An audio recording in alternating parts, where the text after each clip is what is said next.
So often we talk about elite sports people living in a bubble. Never has that been truer than now. But it's not a bubble built of fame and adoration. This one is founded on science and, let's be honest, some hope as live professional sport tries to find a way back. Major League Soccer's in the vanguard of that mission. The players quarantined at the ESPN Wide World of Sports in Orlando are now set to take the stage. It won't be normal. It may not even be the new normal, but it is as close as we'll get to normal for now. So for the first time in 4 tumultuous months, we get to say welcome to the show, because MLS is back.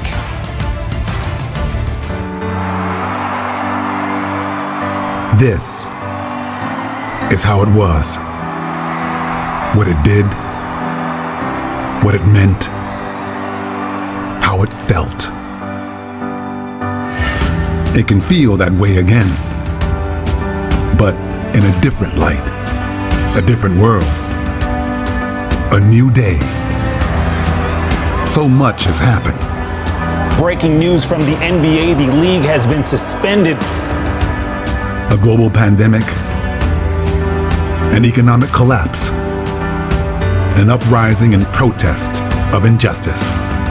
We want justice. Yeah. I can't breathe. I can't breathe. I want to be that voice for people like George Floyd.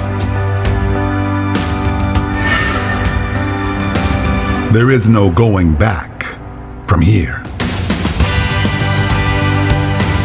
So we won't be returning to normal. We will move forward and stake a claim to the future. Sports were gone, but never far from our thoughts, never from our hearts. Put ourselves in the history book. So tonight, we celebrate their return and feel the presence and the power of sports once more. Welcome back to Major League Soccer.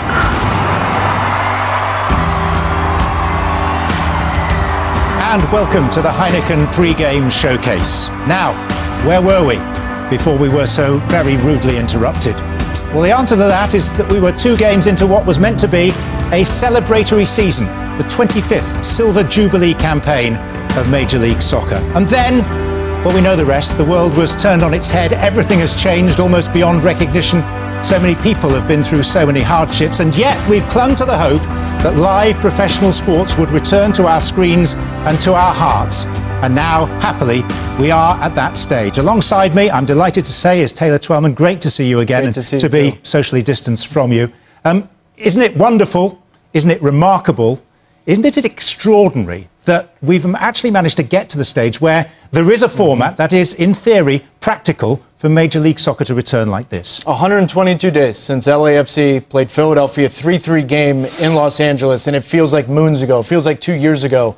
And yet, John, it's been the most humbling experience for all of us. Those of you sitting at home, those of us sitting here, the world's been flipped upside down. Our country's been flipped upside down. And so there's a real nervous energy that during a global pandemic, you're going to play sports. I think that's real. I think it's human. And I think it's okay. It's okay to be nervous and excited at the same time. But I'd be remiss not to sit here and tell everyone at home, thank you to the players, to the coaches, to the front office staff, to the commissioners, to the owners, to this network, and to Disney for bringing live sports back and allowing you and I to sit here tonight and hopefully entertain you for a couple of hours. Absolutely. Well said. 5 weeks of this lies ahead of us. Hope we can tell all the stories. And I mean, stories are something that this tournament is generating almost by the minute at the moment. Well, John, to your point, it used to be a 24-hour news cycle. Now it's more like a 3-6-hour news cycle. Obviously, the headlines have been FC Dallas. Now, right before we came on air, Nashville, it's confirmed from The Athletic. 9 players test positive. That's an ever-flowing schedule changes. Notable players not participating for multiple reasons. But truth is, here we go. Enter Miami, Orlando City tonight. OK, well, self-evidently, we are sitting here at ESPN HQ in Bristol, Connecticut, calling the games from here for largely logistical reasons. But we do have our man on the inside of the bubble, and that's Stefano Fazzaro. Steph, it's all yours. Well, let's look at how this tournament shapes up. It is a bit of a moving feast with the elimination, the sad elimination of FC Dallas. We don't yet know about Nashville's stature. So we have this lopsided draw with a Group A of 6 teams, Group B of 3, and then 4 groups of 4 at the moment. At the moment.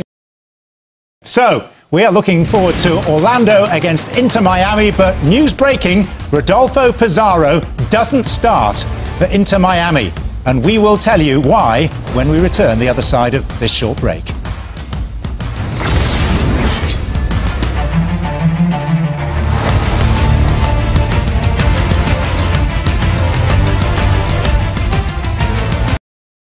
I'm excited for this one, and so are they. Absolutely. A glimpse there inside the Orlando locker room. This has been the Heineken pre-game showcase. Kickoff is on the way.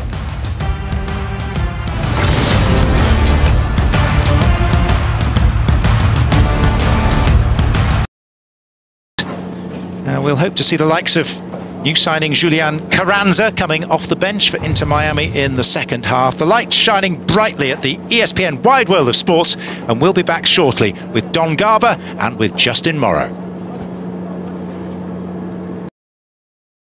And we are where we are, and we have an event to enjoy and to savour. So thank you very much for joining us this evening. We're now heading rapidly towards the second half of Orlando and Inter Miami. Shots there from the Orlando City locker room. We're back in just a moment. Audi Halftime Report is presented by Audi and their Goals Drive Progress initiative, investing $1,000 in the MLS Youth Academies for every goal scored.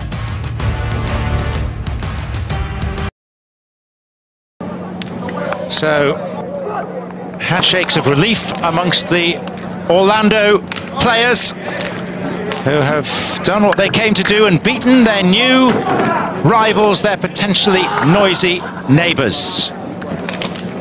MLS is back, and it's been good to have it back, albeit in a somewhat different form. We're back at breakfast time tomorrow with New York City against Philadelphia Union at 9 AM Eastern, but we'll transfer you now to the studios of SportsCenter.